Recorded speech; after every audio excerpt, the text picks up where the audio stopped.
Hi everybody.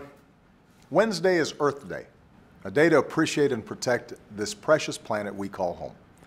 And today there's no greater threat to our planet than climate change.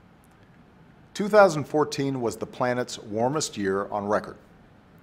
14 of the 15 hottest years on record have all fallen in the first 15 years of this century. This winter was cold in parts of our country, as some folks in Congress like to point out, but around the world, it was the warmest ever recorded.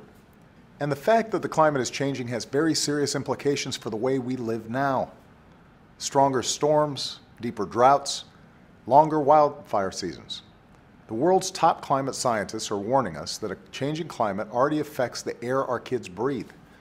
Last week, the Surgeon General and I spoke with public experts about how climate change is already affecting patients across the country. The Pentagon says that climate change poses immediate risks to our national security. And on Earth Day, I'm going to visit the Florida Everglades to talk about the way that climate change threatens our economy. The Everglades is one of the most special places in our country, but it's also one of the most fragile. Rising sea levels are putting a national treasure and an economic engine for the South Florida tourism industry at risk. So climate change can no longer be denied or ignored. The world is looking to the United States, to us, to lead. And that's what we're doing. We're using more clean energy than ever before. America's #1 in wind power, and every 3 weeks we bring online as much solar power as we did in all of 2008.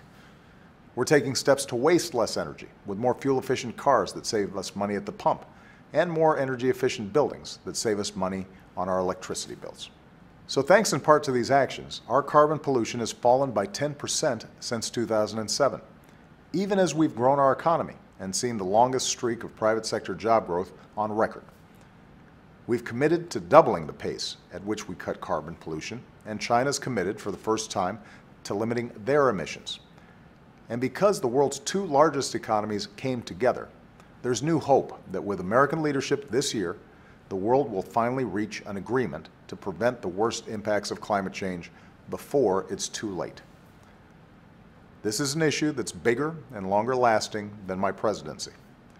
It's about protecting our God-given natural wonders and the good jobs that rely on them. It's about shielding our cities and our families from disaster and harm. It's about keeping our kids healthy and safe. This is the only planet we've got. And years from now, I want to be able to look our children and grandchildren in the eye and tell them that we did everything we could to protect it.